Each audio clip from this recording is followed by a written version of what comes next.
नमस्कार दोस्तों, स्वागत है एक बार फिर से आप लोगों का सक्सेस क्लासेस में। आज हम देखेंगे जो सोशियोलॉजी का पेपर 1 हुआ है 2022 में।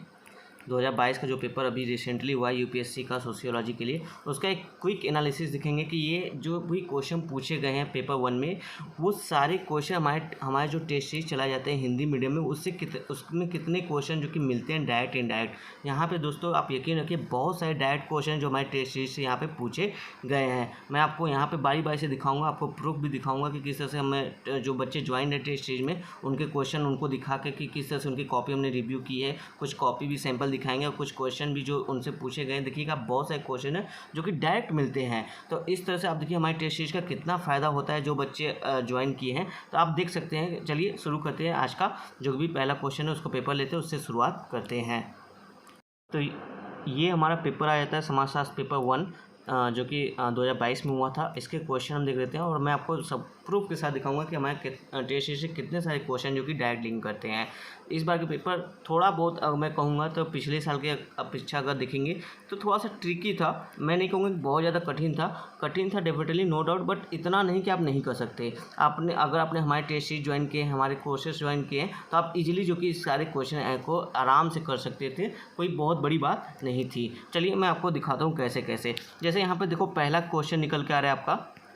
क्वेश्चन नंबर 1, अन्य सामाजिक विज्ञानों के संबंध में समाजशास्त्र के दायरे को परिभाषित कीजिए। अब यहाँ पे मैक्सिमम बच्चे क्या करते हैं, समाजशास्त्र जो समाजशास्त्र है उसको अन्य सामाजिक विज्ञान जैसे अर्थशास्त्र, राजनीति विज्ञान, इनसे बस कंपेयर कर देंगे। तो ये गलत हो जाएगा आपका आंसर, क्योंकि यहाँ पे पूछा जा रहा है समाजशास्त्र के दायरे यानी कि स्कोप ऑफ सोशियोलॉजी पूछा जा रहा है। और इसको आपको दिखाना है कैसे कि जैसे कि अगर भौतिक विज्ञान है, रसायन विज्ञान है, या फिर अन्य जो विज्ञान है, इतिहास वगैरह है, उसके हिसाब से इसका स्कोप जो कि कितना ज़्यादा है या फिर कितना कम है, उसके आपके डी लिमिट के हिसाब से उसके जो सोशियोलॉजी डी लिमिट है उसको बताना है अन्य विषयों की तुलना में। तो यहाँ पे मेनली जो आपका फोकस है वो संबंध के बारे में नहीं है, स्कोप ऑफ सोशियोलॉजी के बारे में, जो कि कैसे हमको बताना है अदर सब्जेक्ट से संबंध दिखाते हुए कि सोशियोलॉजी का कितना स्कोप है, यानी कि इसका जो दायरा क्षेत्र है, अध्ययन का क्षेत्र, वो कितना बड़ा है।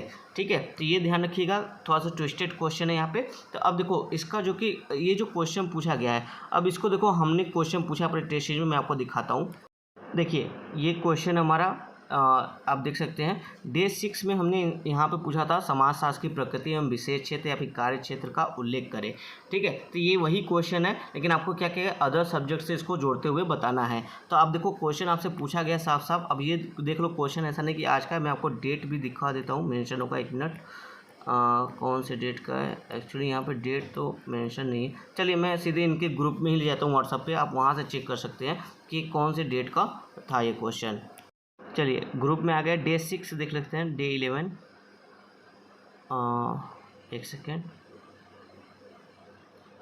डे 6। देखिए डे 6 आपका 6 सितंबर को इनको ये क्वेश्चन भेजा गया था। अभी ये न्यूली ज्वाइन है ये।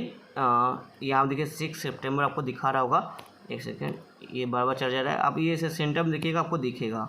ठीक है, ये 6 सितंबर 2022 को दिख रहा है डे 6 का क्वेश्चन। उसके बाद देखिए बहुत सारे क्वेश्चन होगा, चल गए टेस्ट 7 सितंबर, 8, 9, 10। तो इस तरह देखिए हमारे टेस्ट सीरीज से जो कि क्वेश्चन पूछे गए। देखिए यहाँ पे ये इनका नाम के साथ सोशियोलॉजी टेस्ट सीरीज ग्रुप इनको लिखा गया है। ये रोहित जी हैं। चलिए मैं आपको दूसरा क्वेश्चन भी दिखाता। अच्छा, दूसरा क्वेश्चन देखने से पहले हम आपको इनको रिव्यू भी दिखा देते हैं कि किस तरह से हमने इनको रिव्यू दिया था। यहाँ पे जो ये समाजशास्त्र का कार्य क्षेत्र वाला क्वेश्चन पूछा गया था इस पर, तो देखिए रिव्यू गया है इनको। यहाँ पे देखिए मैंने इनको अपने नोट्स की कॉपी भेज दी कि आप स्कोप ऑफ सोशियोलॉजी को इजीली समझ सकें। देख रहे हैं आप, स्कोप ऑफ सोशियोलॉजी को मैंने यहाँ पे पूरा लिख के बता दिया है इनको, जो मेरा नोट्स था उसी को शेयर कर दिया कि आप इससे जो कि इजीली समझ सकते हैं स्कोप ऑफ सोशियोलॉजी में क्या क्या पॉइंट हो सकते हैं, किस तरह से इसको हमको देखना है। तो ये इनको हमने भेज दिया था, और भी नोट्स की कॉपी तो वो सारे भेज दिए थे। तो इस तरह से हमारा रिव्यू वगैरह भी होता है, काफ़ी डिटेल में होता है, जिससे आपको ईजिली समझ में आ जाए।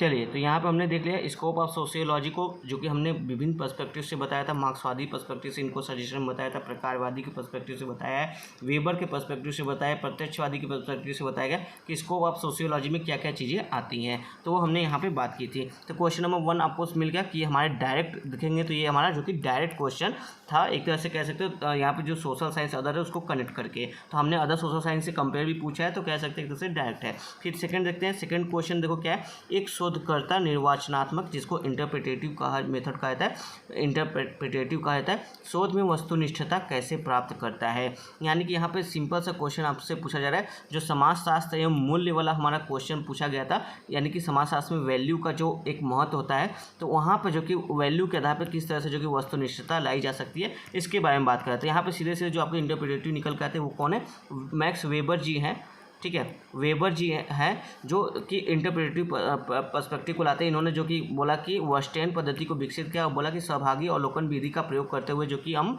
जो कि इस तरह के प्रयोग कर सकते हैं, और साथ में इन्होंने कुछ सावधानियां भी बताई हैं जिसके आधार पे हम जो कि वस्तुनिष्ठ अध्ययन कर सके, इसके लिए कुछ सावधानियां भी बताई हैं, जैसे आदर्श प्रारूप मॉडल विकसित करके, जो कि हम किसी भी घटना का आदर्श प्रारूप मॉडल विकसित करके उसके आधार पर उसका तुलनात्मक अध्ययन करेंगे और अवलोकन विधि से उसको अध्ययन करेंगे, और साथ ही कुछ जैसे कि शोधकर्ता को कुछ प्रशिक्षण देकर कि वो पूर्वाग्रह से रहित हो, इस तरह की कुछ बातें यहाँ पे कही जाती है। तो ये भी हमारा डायरेक्ट क्वेश्चन है, डायरेक्ट नहीं इनडायरेक्ट क्वेश्चन है, क्योंकि हमने जो क्वेश्चन पूछा था वो समाजशास्त्र एवं मूल्य करके पूछा था, और इस तरह से जो कि क्वेश्चन पूछा था। मैं आपको क्वेश्चन दिखा देता हूँ, आप क्वेश्चन देख सकते हैं जो हमने पूछा था। एक सेकेंड,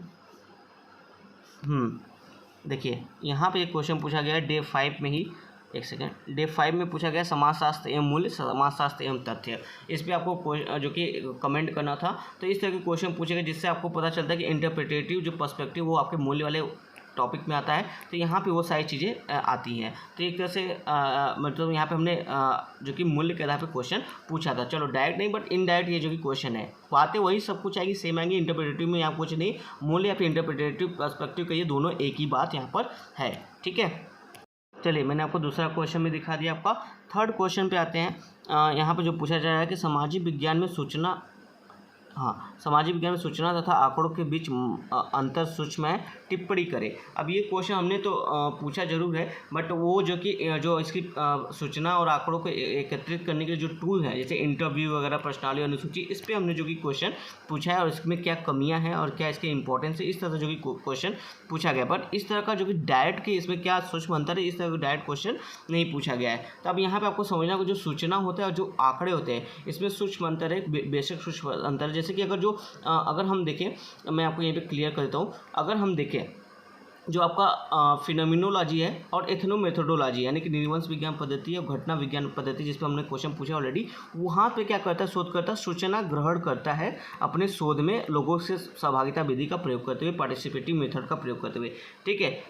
एथनोमेथोडोलॉजी तो वो सूचना प्रयोग करता है। अब ये पॉसिबिलिटी है कि सूचना गलत भी हो सकता है, बढ़ा चढ़ा के भी हो सकता है, और सही भी हो सकता है, और सही भी होगा तो हो सकता है बढ़ा चढ़ा के भी हो सकता है। तो ये पॉसिबिलिटी है सूचना के साथ। लेकिन जो आंकड़े हैं ये मे भी थोड़े से प्लस माइनस हो सकते हैं, पर ये गलत होने की संभावना बहुत कम यहाँ पे होती है। लेकिन सूचनाओं के गलत होने की, जैसे कि अफवाह जिसे कहा जाता है, अफवाह भी एक तरह से कोई ना कोई सूचना होता है जो अफवाह बन जाता है, यानी गलत सूचना को अफवाह कहा जाता है, तो वो काफ़ी ज़्यादा इसके चांसेस कि गलत हो सकते हैं। लेकिन आंकड़े जो कि अगर रिलायबल सोर्स से आपने प्राप्त किए हैं, तो जैसे आपने किसी पुलिस स्टेशन से कुछ डेटा अपराध के संबंध में प्राप्त किया है, आंकड़े प्राप्त हो, तो ये मोस्टली चांसेस कि सही होंगे, इसकी गलतियाँ होने की चांसेस बहुत कम है। तो ये कुछ सूक्ष्म जो कि अंतर है, इसी के आधार पर आपको इसको एक्सप्लेन करना था।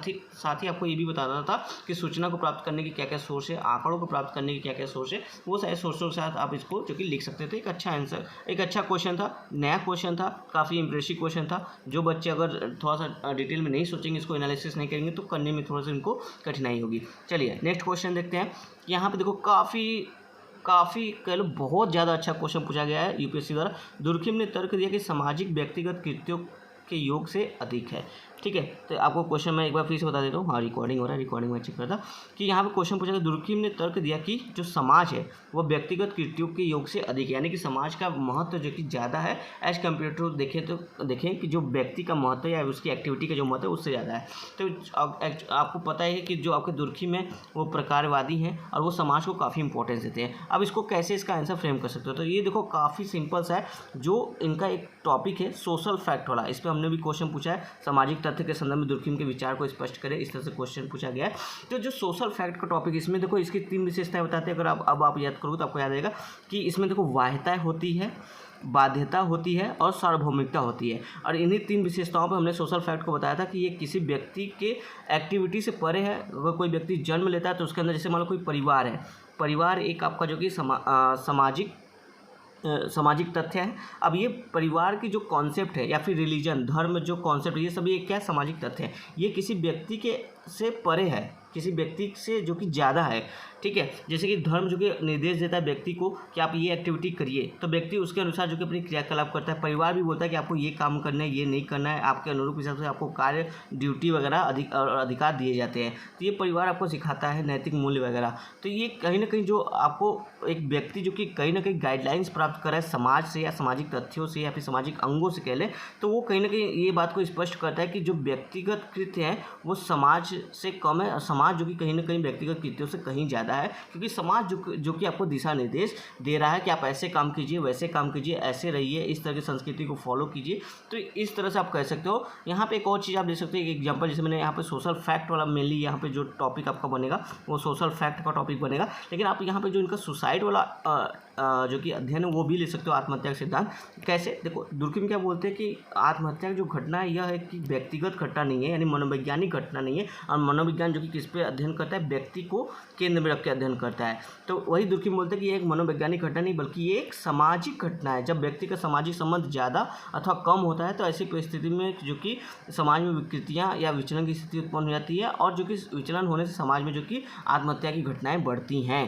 तो ये ध्यान रखिएगा। तो ये भी क्वेश्चन जो कि आपका कह सकते हैं, तो अगर आपने इसको समझ लिया, थोड़ा सा ट्रिकी है लेकिन अगर समझ लेंगे तो, अगर आप सोशल फैक्ट आपने पढ़ा ही होगा, आत्महत्या सिद्धांत आपने पढ़ा ही होगा, अगर आप पेपर दे रहे हैं तो आराम से दोनों को लिंक करते हुए आप इजीली जो कि बता सकते हैं। तो मेनली इसका महत्व जो कि सोशल फैक्ट है, एग्जाम्पल के तौर पे आप यहाँ पे आत्महत्या सिद्धांत वगैरह भी इनका कोट कर सकते थे। और साथ ही इनका जो धर्म का सिद्धांत, वो भी धर्म के उद्भव का सिद्धांत, वो भी आप बता सकते थे।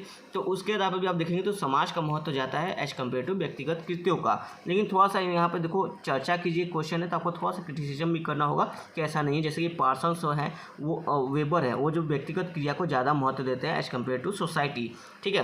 और पार्सन्स जो कि व्यवस्था, सॉरी यहाँ पे एक चीज़ समझिए, जो पार्सन्स है वो देखो समाज, सोसाइटी और इंडिविजुअल, ठीक है, व्यक्ति, दोनों को समान महत्व देते हैं। अब बोलते हैं कि ऐसा नहीं कि समाज बहुत ज़्यादा है, व्यक्ति बहुत ज़्यादा है, दोनों का महत्व ज़्यादा है समाज के अध्ययन में, समाजशास्त्र के अध्ययन।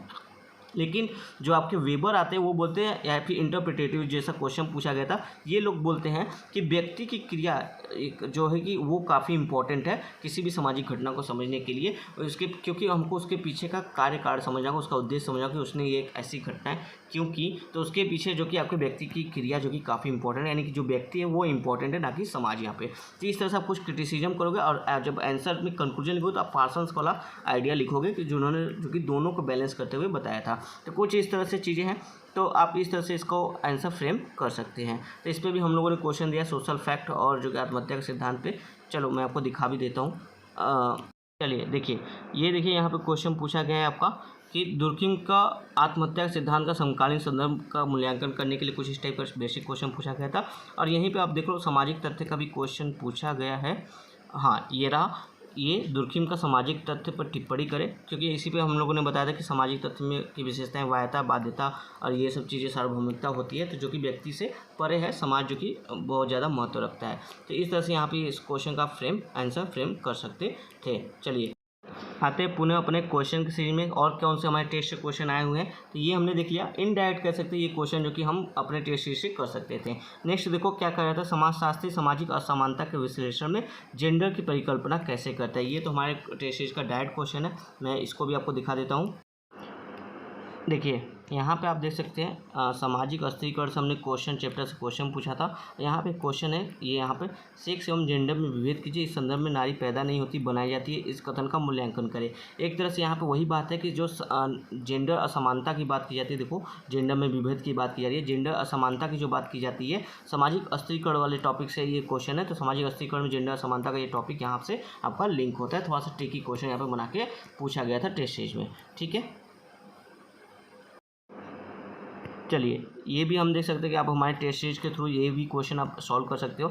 नेक्स्ट है कि आपके विचार से समाजशास्त्र के उदय में प्रबोध किन पहलुओं ने मार्ग प्रशस्त किया, विस्तार पूर्वक समझाइए। यानी कि जो समाजशास्त्र का उद्भव है उसमें एनलाइटमेंट की क्या भूमिका रही है, किस तरह से जो कि समाजशास्त्र के उद्भव में इन्होंने भूमिका निभाई। अब देखो ये भी डायरेक्ट क्वेश्चन हमारा, मैं आपको दिखा देता हूँ प्रूफ के तौर पर। चलिए देखिए ये आप देख सकते हैं 15 जून को क्वेश्चन पूछा गया था कि उद्भव के लिए बौद्धिक पृष्ठभूमि, यानी जो समाजशास्त्र का उद्भव था उसके लिए बौद्धिक पृष्ठभूमि को आपको यहाँ पे कमेंट करके बताना था। 10 मार्क का क्वेश्चन था 150 वर्ड में, और 10 मार्क का क्वेश्चन आपसे ये पूछा भी गया है। ये एक्चुअली जब हम स्टार्ट में कर रहे थे क्वेश्चन तो ये छूट गया था समाजशास्त्र के उद्भव, तो ये मैंने यहाँ पे जो कि जब सामाजिक परिवर्तन हम लोग पढ़ा रहे थे, सामाजिक परिवर्तन वाला टॉपिक पढ़ा तो वहाँ पे ये मैंने फिर से पूछा था कि ये मैम ने याद दिलाया कि सर इस टाइप का क्वेश्चन जो कि हुआ नहीं है, तो वो फिर वो क्वेश्चन यहाँ पे प्रैक्टिस कराया गया था। तो ये आप देख सकते हैं। चलिए चलते अपने नेक्स्ट क्वेश्चन की तरफ। साथ ही आप ये भी चेक कर लीजिए, ये देखिए 15 जून को क्वेश्चन पूछा गया है, ठीक है, ऐसा नहीं कि अभी का बना के 15 जून को ये जो कि क्वेश्चन पूछा गया था। चलिए तो आप ये भी देख सकते हैं कि यहाँ पे ये भी आपका डायरेक्ट क्वेश्चन बनता है हमारे टेस्ट सीरीज से। अब इसमें आप जो कि रूसो वगैरह को यूज कर सकते हो, रूसो के विचार वगैरह लिख सकते हो, जो बोलते हैं समानता स्वतंत्रता के बल पर बल देते थे, उस पर जो कि काफ़ी ज़्यादा चीज़ें लिखते थे। तो इसका मेरे पास नोट्स है, अभी तो मुझे सारी चीज़ें याद नहीं रही, मुझे नोट्स चेक करना पड़ेगा। तो वो सारी चीज़ें सारे मतलब विभिन्न थिंकर के हिसाब से आप इसको बता सकते हैं कैसे भिन्न थिंकर ने इस पर जो कि काम किया था, ठीक है। एनलाइटमेंट वाला टॉपिक है, ये भी डायरेक्ट क्वेश्चन है। फिर नेक्स्ट देखते हैं क्वेश्चन हमारा क्या है, विभिन्न प्रकार के प्रसंभाव्यता प्रतिचयन प्रविधियों की व्याख्या कीजिए, उपयुक्त उदाहरणों के साथ इसको उपयोग को समझिए। अब देखो ये थोड़ा सा ट्रिकी लग रहा है वर्ड, तो इसको समझ लेते हैं। Non probability sampling technique question पूछा गया, यानी कि जो आपका शोध का एक मेथड होता है सैम्पलिंग, यूनिट 1 में ही होता है बेसिक सोशियोलॉजी में, तो ये सैम्पलिंग से क्वेश्चन है, लेकिन सैम्पलिंग को भी स्पेसिफिक कर दिया है नॉन प्रोबेबिलिटी। अब हमने देखो सैम्पलिंग पे तो क्वेश्चन पूछा है, ठीक है, लेकिन इतना डिटेल में नहीं पूछा है कि उसके नॉन प्रोबेबिलिटी वाले पार्ट को बताए, बस हमने ये पूछा है कि प्रतिचयन से आप क्या समझते हैं, प्रतिचयन के चुनौतियों, महत्व एवं चुनौतियों को आप रेखांकित करें, ठीक है। तो आगे से हम ध्यान रखेंगे, थोड़ा सा इसको भी थोड़ा डिटेल में क्वेश्चन पूछा जाए। इस बार थोड़ा सा यूपीएससी ने थोड़ा सा डिटेल में क्वेश्चन इन सब टॉपिक से पूछा, जबकि जनरली नहीं पूछती है। मैं आपको क्वेश्चन दिखा देता हूँ कहाँ पूछा गया था। ये देखिए, ये कॉपी है जो रिव्यू किया गया सामाजिक प्रतिचयन या निदर्शन के संदर्भ में। यहाँ देखिए क्वेश्चन पढ़ सकते हैं, प्रतिचयन या निदर्शन यानी सैम्पलिंग क्या है, प्रतिचयन की विश्वसनीयता जांचने के लिए जो विश्वसनीयता जांचने का उपाय बताएं। इस तरह का क्वेश्चन जो कि पूछा गया था। अब ये देखो, ये इनका आंसर था, कुछ सजेशन पॉइंट यहाँ पे भी दिए गए हैं, पूरा ये आंसर पे इनको जो कि कुछ ना कुछ जो कि पॉइंट्स बताए गए सजेशन के। तो इस तरह से देखो हमने भी ये जो कि इस टाइप के क्वेश्चन पूछे हैं आपसे। चलिए, ये तो आपका डायरेक्ट क्वेश्चन नहीं है, बट इनडायरेक्ट क्वेश्चन कहीं ना कहीं बन जाता है आपका प्रोबेबिलिटी सैम्पलिंग वाला जो क्वेश्चन हमने पूछा है, ठीक है। चलिए नेक्स्ट देखते हैं। यहाँ देखो नेक्स्ट क्वेश्चन पूछा है, खुला तथा बंद व्यवस्था में सामाजिक गतिशीलता की विवेचना कीजिए। अब ये भी हमारे टेस्ट से डायरेक्ट क्वेश्चन बन जाता है। देखिए मैं आपको दिखाता हूँ कहाँ पर है। चलिए यहाँ पे देख सकते हैं आप, मैं जूम कर देता हूँ। देखिए 27 मई, यानी कि 27 मई आप बताएं, 26 मई का ये क्वेश्चन था, दिया गया था इनको टेस्ट सीरीज में। देखो यहाँ पे पूछा गया साफ साफ डायरेक्ट क्वेश्चन, खुला व बंद सामाजिक गतिशीलता, देख रहे हैं एकदम डायरेक्ट क्वेश्चन पूछा गया और यही एज इट क्वेश्चन उठा के आपके सामने रख दिया गया है। ये हमारे टेस्ट सीरीज का लाभ है। तो वापस अपने क्वेश्चन में एकदम देख रहे हैं आप, डायरेक्ट क्वेश्चन एकदम एज इट उठा के पूछ दिया गया है। अभी एक मैं आपको काफ़ी इंटरेस्टिंग क्वेश्चन दिखाऊंगा, यही दुर्खिम और मर्टन का मूलहीनता की व्याख्या। इसको देखो सक्सेस क्लासेस ने अपने यूट्यूब चैनल पे सेम दोनों को कंपेयर करके इसकी एनोमी वाली जो टॉपिक था उसको पढ़ाया है। 7 मिनट का मात्र वीडियो है, अगर आप ये वीडियो देख लेते तो ये क्वेश्चन ईजिली कर लेते एकदम आराम से। मैं अभी इस पर आऊँगा, पहले एक क्रम से चलते हैं। जैसे यहाँ पे देखो, प्रत्यक्षवादी दर्शन की वो कौन सी कमियां हैं जो सामाजिक यथार्थता के अध्ययन में अप्रत्यक्षवादी पद्धति को जन्म देती है। यानी कि सीधी सी बात है, जो पॉजिटिविस्ट फिलॉसफी है प्रत्यक्षवादी, इसकी आपके कमियों को बताना है। जैसे कि वही आपका इंटरप्रिटेटिव पद्धति जो था कि मूल्य वाला जो टॉपिक था समाजशास्त्र में, मूल्य का महत्व वगैरह, वेबर वगैरह बताता है कि इससे जो कि सामाजिक क्रिया का यथार्थ अध्ययन होता है, उसके उद्देश्य का पता यथार्थ रूप से चलता है। सामाजिक मूल्य के अभाव में आप जो कि सामाजिक घटनाओं का अध्ययन यथार्थ रूप से नहीं कर पाओ, क्योंकि समाज जो कि सामाजिक मूल्य से आपस में जुड़ा हुआ है, उसको आप जो कि अलग नहीं कर सकते। अब आपस में जुड़ा हुआ, इसके लिए एक कोटेशन याद आता है, कोई समाजशास्त्री थे उनका नाम नहीं याद आ रहा है, लेकिन वो बोलते हैं जो संस्कृति है, संस्कृति यानी मूल्य की बात करें, जो संस्कृति है वो समाज की गोद में पलता है, बढ़ता है, समाज की गोद में जन्मता है, पलता है तथा बड़ा होता है। तो आप कैसे इस संस्कृति को यानी मूल्य को समाज से अलग कर सकते हो? नहीं कर सकते। इसलिए जो आपके अप्रत्यक्षवादी वो जो कि समाजशास्त्र के अप्रत्यक्षवादी का काफ़ी महत्व है समाजशास्त्र के यथार्थता के अध्ययन के लिए। तो आप इस तरह से चीज़ें कर सकते हो कि सामाजिक यथार्थता यानी कि जो कार्य कारण है, किसी व्यक्ति का जो व्यवहार है उसके पीछे क्या उद्देश्य था, उसको जानना है तो हमको उससे बातचीत करना होगा, उससे पूछना पड़ेगा या उसका सहभागी अवलोकन करके जो कि हमको समझना होगा। तो इस तरह से जो कि अप्रत्यक्षवादी का महत्व काफ़ी ज़्यादा है। मैं इन शॉर्ट आपको समझा रहा हूँ। चलो क्वेश्चन भी मैं दिखा देता हूँ, प्रत्यक्षवाद अप्रत्यक्षवाद जो हमने पूछा था। चलिए देखिए, ये क्वेश्चन यहाँ पे पूछा गया, डे 9 में पूछा गया, 10 सितंबर को ये क्वेश्चन पूछा गया, तभी इन्होंने नया ज्वाइन किया है, इनका डे 9 इस टाइम था। तो यहाँ पे देखो पूछा गया प्रत्यक्षवाद से आप क्या समझते हैं, समाजशास्त्र में प्रत्यक्षवाद के महत्व एवं कमियों को रेखांकित करें। ठीक है, तो एकदम डायरेक्ट क्वेश्चन आपसे जो कि पूछ लिया गया इस बार यूपीएससी में, ये वाला क्वेश्चन। चलिए देखते हैं अपने नेक्स्ट क्वेश्चन की तरफ। चलिए नेक्स्ट क्वेश्चन जो कि डायरेक्ट पूछा गया, ये भी हम आपको दिखाते हैं अपने सोर्स से, यूट्यूब चैनल पे हम आपको लेके जाएंगे, दिखाएंगे कहाँ पे, ये जो कि हमने वीडियो अपलोड किया है, दुर्खिम तथा मर्टन का मूल्यहीनता की व्याख्या। यानी कि यहाँ पे एक चीज़ ये भी पढ़ लो, दुर्खिम एवं मर्टन का जो एनॉमी है उसके बारे में एग्जामिन करने के लिए पूछा जा रहा है, क्रिटिकली एग्जामिन करने के लिए। अब देखो ये मैंने कहाँ आपको यूट्यूब पर पढ़ा है, मैं आपको दिखाता हूँ। चलो इसको बैक नहीं करता हूँ, ऐसे ही ले चलता हूँ आपको यूट्यूब पर।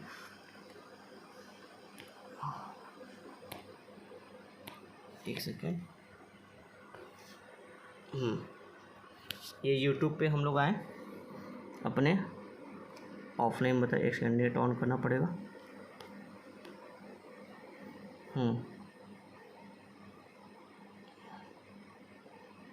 रात के 2 बजे नेट इतना स्लो चला है। ये देखिए सक्सेस क्लासेस है, ये हमारा यूट्यूब चैनल है हम लोगों का।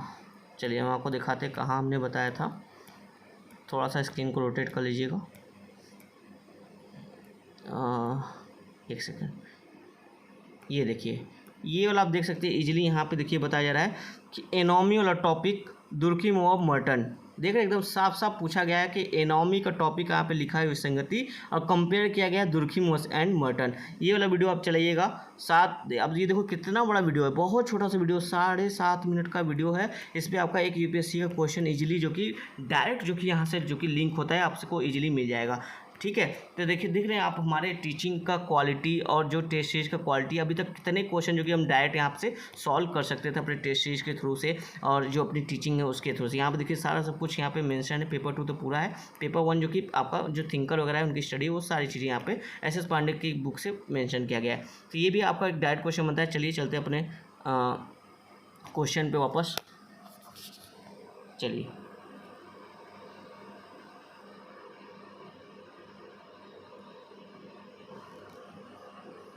अभी मैंने चेक किया तो पता चला मेरा माइक ही नहीं ऑन था। अभी तक मैं बिना माइक के फ़ोन के पर ही रिकॉर्डिंग कर रहा था। चलो अभी मैंने माइक ऑन कर लिया, उम्मीद अब आपको आवाज़ ठीक आ रही होगी। मैंने ध्यान नहीं दिया, मैंने ऑन किया था बट शायद वो फिर से ऑफ हो गया था किसी वजह से। चलिए देखते हैं नेक्स्ट क्वेश्चन पे आते हैं। 3C, ठीक है, जो बोल रहा है कि फोकस ग्रुप परिचर्चा के माध्यम से आंकड़े एकत्र करने की प्रक्रिया में शोधकर्ता के प्रभाव को कम करने के उपाय सुझाइए। अब देखिए बहुत सिंपल सा क्वेश्चन है, बहुत सिंपल सा क्वेश्चन है, लेकिन बच्चे देख के इसको घबरा जाएंगे। थोड़ा सा 2 मिनट के लिए सोचना है। यहाँ पे देखो किससे, कौन से टॉपिक से क्वेश्चन पूछा जा रहा है। पहली बात कलेक्टिंग डेटा का टॉपिक है, यानी कि आपका जो समाजशास्त्री शोध है वो वाला चैप्टर है, वहाँ पे किसकी बात की जा रही है, कलेक्टिंग डेटा की बात करी, यानी कि तथ्यों के संकलन से संबंधित ये टॉपिक है।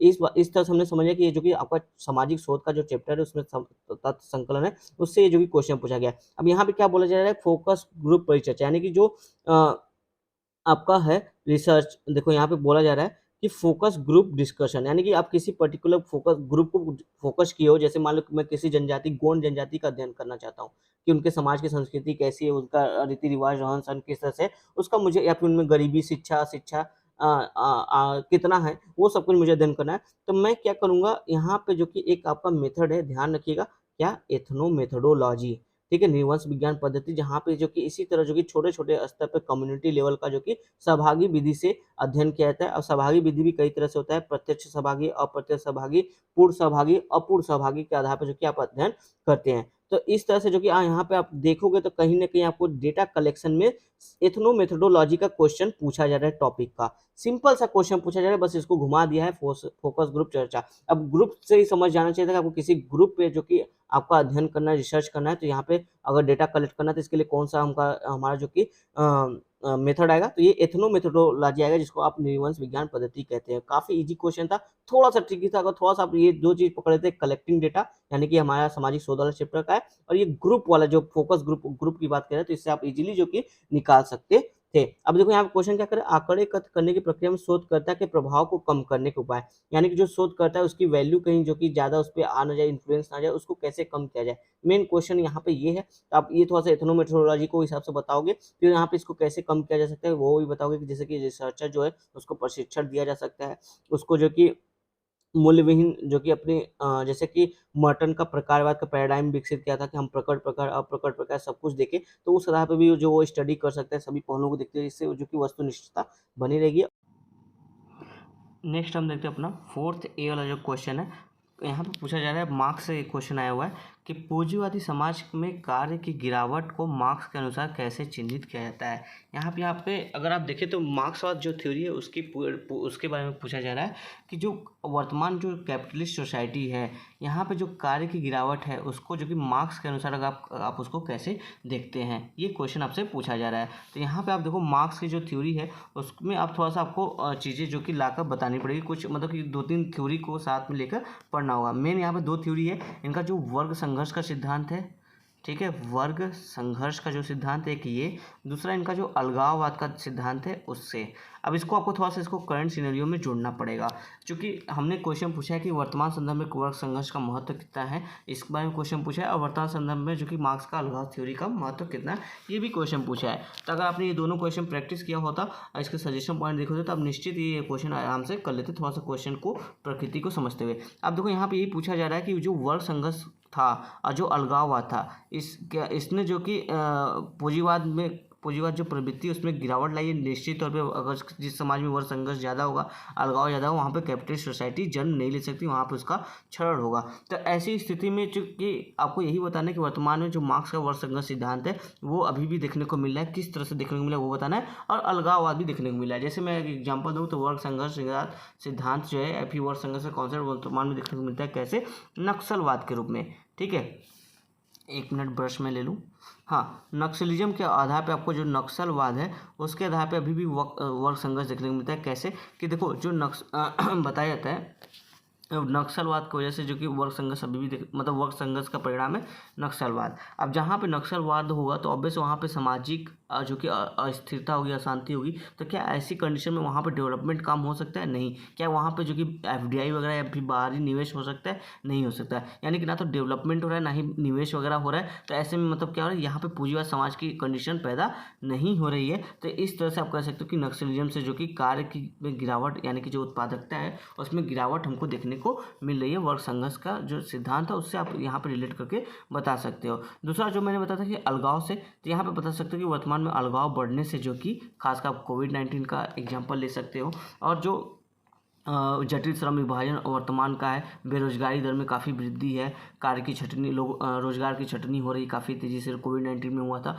तो ऐसे में क्या अलगाव बढ़ रहा है। जब किसी अब आप ही बताओ, जब कोई कर्मचारी है जिसके अंदर काफ़ी अलगाव आ गया है, ठीक है, तो क्या वो अपनी पूरी कार्य क्षमता से अपना काम करेगा? नहीं करेगा। वो केवल मशीन की तरह काम करता रहेगा, थोड़ा सा पूरी अपनी कैपेसिटी से काम नहीं करेगा। जब पूरी कैपेसिटी से काम नहीं करेगा यानी कि प्रोडक्शन में जो कहीं ना कहीं आप देखोगे कमी आएगी, प्रोडक्शन कम होगा, यानी कि कहीं ना कहीं जो आपका पूंजीवाद कॉन्सेप्ट है और यहाँ पर जो कार्य की प्रोडक्शन कम होने से जो इसकी कार्य संस्कृति है उसमें भी गिरावट देखने को मिलेगी। तो ये जो वर्ग संघर्ष का सिद्धांत था, अलगाववाद का सिद्धांत था, आप इससे रिलेट करके आप इसके जो मार्क्स का करंट महत्व है उस पर जो कि आपको रोशनी डालना था, उस पर बताना था। तो आप इस तरह से इसका आंसर कर सकते हैं। लेकिन क्वेश्चन की क्रिटिसिज्म बोलोगे नहीं, ऐसा नहीं है कि आज जैसे देखो कि आपका एक कॉन्सेप्ट आया है कॉर्पोरेट वाला, कोऑपरेटिव सोसाइटी वाला कॉन्सेप्ट आया है। तो यहाँ पे देखो श्रमिकों के सहयोग के साथ इवन उनकी भागीदारी के साथ जो कि बिजनेस रन कर रहे हैं। बहुत सारे गवर्नमेंट लॉ वगैरह हैं, इवन अंतर्राष्ट्रीय संगठन जैसे ILO वगैरह, ये जो कि श्रमिकों के हित की संरक्षण करते हैं, यानी सर्वहारा वर्ग का संरक्षण करते हैं।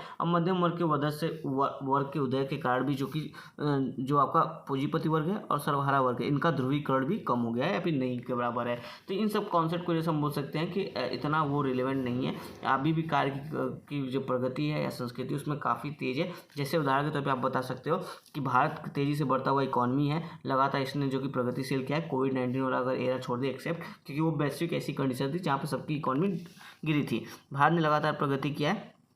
अब यहाँ पे एक और एग्जांपल ले सकते हो स्टार्टअप से। स्टार्टअप्स में जितने लोग हैं वो देखो अपने काम को काफ़ी इंजॉय करते हैं, और अपने काम को इंजॉय करने के साथ करते हैं, तो इसमें ना तो वर्ग संघर्ष की स्थिति ना ही अलगाव की स्थिति है। तो इससे जो कि प्रोडक्शन यानी कि जो काम है वो भी तेज़ी से बढ़ता है। तो इस तरह से आप जो कि यहाँ पे वर्ग संघर्ष और अलगाव का कॉन्सेप्ट लेते हुए उसका वर्तमान में किस तरह से रिलेवेंट है उसको कार्य के यानी प्रोडक्शन से जोड़ते हुए जो कि आप बता सकते थे। और थोड़ा सा आपको क्रिटिसिज्म भी लिखना पड़ेगा क्योंकि 20 मार्क का क्वेश्चन है, तो इस तरह से आप इसको क्वेश्चन को कर सकते हैं। नेक्स्ट क्वेश्चन देखते हैं 4th का B। तो देखो यहाँ पे कहा जा रहा है ऐसा दावा किया जाता है कि समाज में सामाजिक अस्थिकरण सामाजिक व्यवस्था और स्थिरता के अनुरक्षण में योगदान देता है। समालोचनात्मक मूल्यांकन करें। अब ये क्वेश्चन देखो बिल्कुल डायरेक्ट है आपका, ठीक है। जो आपका डेविस एंड मूर ने जो कि कॉन्सेप्ट दिया था सामाजिक अस्थिरीकरण का, उनका यही आधार था कॉन्सेप्ट का कि सामाजिक अस्थिरीकरण सामाजिक व्यवस्था और स्थिरता में योगदान देती है और सामाजिक अनुरक्षण में ये योगदान देती है। यानी समाज में अनुरक्षण सामाजिक अनुरक्षण करने मतलब कि विचलन और विसंगति को ये जो कि कहीं ना कहीं दूर करती है और सामाजिक व्यवस्था में स्थिरता और व्यवस्था को बनाए रखती है। तो डायरेक्ट क्वेश्चन आपसे डेविस एंड मूर का पूछा गया है। अब यहाँ देखो समालोचनात्मक मूल्यांकन कीजिए, यानी कि इसकी जो आलोचना की थी डेविस एंड मूर की थ्योरी की, वो मेलिन ट्यूमिन ने की थी। तो ट्यूमिन का भी यहाँ पे पार्ट है। अब ये देखो हमारे टेस्ट सीरीज द्वारा डायरेक्ट क्वेश्चन ऐसा ही पूछा गया, आप देख सकते हो। चलिए मैं आपको दिखा देता हूँ टेस्ट सीरीज में हमारे जो पूछा गया क्वेश्चन, ये देख सकते हैं आप।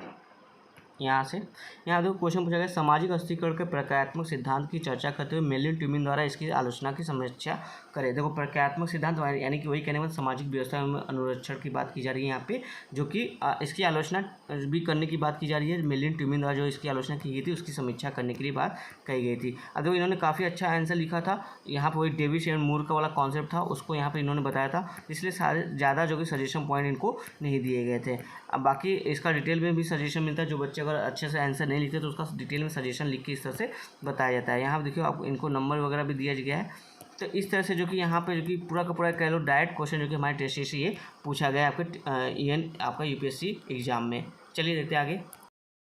तो ये भी आप देख सकते हैं डायरेक्ट क्वेश्चन पूछा गया है हमारे टेस्ट सीरीज से। कितने सारे क्वेश्चन हमने अभी डिस्कस किए, जितने भी क्वेश्चन डिस्कस किए उसमें से एक दो मैक्सिमम जो ये क्वेश्चन थे जो कि इनडायरेक्ट पूछे गए थे, बाकी मान के चलो मोटा मोटा 3, ठीक है। बाकी सारे क्वेश्चन जो कि आपके डायरेक्ट हमारे टेस्ट सीरीज से पूछे गए हैं। चलिए नेक्स्ट क्वेश्चन देखते हैं क्या है। यहाँ पे नेक्स्ट क्वेश्चन 4th C का पूछा जा रहा है। विश्वसनीयता क्या है, व्हाट इज रिलायबिलिटी, इसे स्थापित करने में के लिए सामाजिक विज्ञान शोधकर्ता के लिए उपलब्ध विभिन्न परीक्षणों की व्याख्या कीजिए। अब देखो ये रिलायबिलिटी वाला क्वेश्चन तो हमने नहीं पूछा डायरेक्ट, साफ साफ मैं बता रहा हूँ, झूठ नहीं बोलूंगा। रिलायबिलिटी से टॉपिक था बट हमने पूछा नहीं है टेस्ट सीरीज में कभी भी। अभी हमारा टेस्ट सीरीज चालू हुए 1 साल ही हुआ है। तो अब देखो ये रिलायबिलिटी को लेकर हमने पूछा नहीं, लेकिन फिर भी आप इसको यूज कर सकते थे। जैसे मैंने आपको बताया था वैल्यू वाला जो टॉपिक था समाजशास्त्र में मूल्य वाला टॉपिक, यानी जो समाजशास्त्र में जो मूल्य है वो कहीं ना कहीं समाजशास्त्रीय अध्ययन को यानी कि अप्रत्यक्षवादी जो कॉन्सेप्ट है वो कहीं ना कहीं समाजशास्त्र के अध्ययन की विश्वसनीयता को जो कि बोलता है कि ये कहीं न कहीं उसकी विश्वसनीयता को कम कर रहा है, जो अप्रत्यक्षवादी कॉन्सेप्ट है। तो इस अगर आपने अप्रत्यक्षवाद, प्रत्यक्षवाद पढ़ा था, मूल्य एवं तथ्य पढ़ा था, तो उस बेस पे भी इस क्वेश्चन को आप बना सकते हो, ठीक है। रिलायबिलिटी वाला क्वेश्चन मैं एक्सेप्ट करता हूँ, मैंने ये क्वेश्चन कभी दिया नहीं डायरेक्ट, देना चाहिए था बट पता नहीं क्यों मैंने नहीं दिया। अब लेकिन जो है कि आपका ये अगर आप नहीं भी जानते थे तो भी आप अगर आपने अप्रत्यक्षवाद वाला टॉपिक पढ़ा था, समाजशास्त्र, मूल्य एवं तथ्य वाला टॉपिक पढ़ा था, तो ईज़िली जो कि इसको कर सकते थे आप। तो यहाँ पे वही बताना कि जैसे पूछा था कि क्या समाजशास्त्र एक विज्ञान है। देखिए ये क्वेश्चन हमारे द्वारा पूछा गया है कि क्या समाजशास्त्र एक विज्ञान है। तो यानी यहाँ पे ये पूछने का मकसद है कि समाजशास्त्र अगर विज्ञान है तो वो कितना रिलायबल विज्ञान है। अगर नहीं है अगर रिलायबल नहीं है तो मतलब ये समाजशास्त्र एक विज्ञान विषय स्वतंत्र विषय के रूप में नहीं है। यानी कि वही बात यहाँ पे। तो आप इस बेस पे इसका आंसर कर सकते थे। जो हमारा ये क्वेश्चन था क्या समाजशास्त्र एक विज्ञान है, तो इसकी विश्वसनीयता की जांच जैसे कि यहाँ पे जो वैल्यू बेस्ड स्टडी की बात की जाती है, तो यहाँ पे जो आपका रिसर्चर होता है वो भी कहीं न कहीं अपने वैल्यू से या फिर जो उसकी जो बैकग्राउंड होता है, सोशल बैकग्राउंड होता है, उससे कहीं न कहीं इन्फ्लुएंस होता है। तो इससे क्या होता है जो शोध होता है उसमें जो कि पूरी तरह से 100% श्योरिटी नहीं आ पाती है और जो शोध कहीं न कहीं फ्लक्चुएट हो जाता है। ठीक है? तो वो क्या-क्या उसमें जो कि कैसे मतलब विश्वसनीयता है, तो आपको प्रत्यक्षवाद के हिसाब से बताना पड़ेगा कि हाँ, समाजशास्त्र में इस मेथड का, जैसे कि दुर्किम बोलते हैं, अगर हम समाजशास्त्र में सामाजिक तथ्य के आधार पर अध्ययन करते हैं, तो समाजशास्त्र एक विज्ञान बन जाएगा। इनका सबसे अच्छा एग्जाम्पल है आत्महत्या का सिद्धांत। तो इस आधार पर बता सकते हो कि हाँ, समाजशास्त्र में जो कि अध्ययन में जो कि विश्वसनीयता है। तो विश्वसनीयता के लिए आप क्या-क्या टूल यूज़ करते हो? जैसे प्रश्नावली का, अनुसूची का, ठीक है? सामाजिक तथ्यों पे मेन फोकस करते हो और जो भी आपका अध्ययन होता है वैज्ञानिक विधियों को फॉलो करते हुए होता है, ठीक है? उसी तरह से रिसर्च वगैरह किया जाता है। तो इन सभी से आप बोल सकते हो कि समाजशास्त्र में विश्वसनीयता है। लेकिन यहाँ पे आप पूछा क्या गया है क्वेश्चन क्या? चूँकि समाजशास्त्र में जो कि वैलिडिटी को लेके काफ़ी कंट्रोवर्सी है, तो आप यहाँ पे आपको बताना पड़ेगा कि समाजशास्त्र के अध्ययन में वैलिडिटी बहुत कम होती है। क्यों? क्योंकि अप्रत्यक्षवादी है जो आपके इंटरप्रिटेटिव जो है जो मूल्य को महत्व देते हैं, सांस्कृतिक को महत्व देते हैं, व्यक्ति को महत्व देते हैं, तो वो जो बोलते हैं कि समाजशास्त्र में जो कि वैलिडिटी लाना बहुत कम। जैसे अब एथनोमेथोडोलॉजी जो एथनो मेथोडोलॉजी मेथड ले लो इसका, या फिर सहभागिता विधि जो पार्टिसिपेटरी मेथड है, इसमें देखो इसके जो स्टडी होता है इसमें बोला जाता है कि इसका जो परिणाम होता है उसमें रिलायबिलिटी बहुत कम होती है। तो इस तरह से आप जो कि इसका आंसर फ्रेम कर सकते थे। इजी क्वेश्चन था, बहुत ज़्यादा कठिन नहीं था, इजी क्वेश्चन था। ये हमने सेक्शन 8 जो कि डिस्कस किया है 4th सी तक। अभी तक हमने यहाँ तक देखा कि लगभग आप 2 या 3 क्वेश्चन होंगे जो इनडायरेक्ट मिल रहे होंगे, और ये रिलायबिलिटी वाला भी हमने क्वेश्चन कराया नहीं है, लेकिन अगर हमने जो टेस्ट में क्वेश्चन दिए उसके बेस पे आप ये भी क्वेश्चन टैकल कर सकते हो। तो 2 या 3 क्वेश्चन इनडायरेक्ट होंगे, बाकी सारे क्वेश्चन जो कि हमारे डायरेक्ट मिल रहे हैं। ठीक है, तो ये सेक्शन ए हम यहीं पे खत्म करते हैं। सेक्शन बी हम इसको कल डिस्कस करेंगे। तब तक के लिए आप हमारे चैनल को सब्सक्राइब करके चैनल के साथ जुड़े रहिए। हमारे टेस्ट सीरीज प्रोग्राम भी चले जाते हैं, आप उसके लिए डिटेल में यहाँ पे लिंक पे जाएंगे तो आपको टेस्ट सीरीज प्रोग्राम के बारे में भी पता चल जाएगा। धन्यवाद दोस्तों।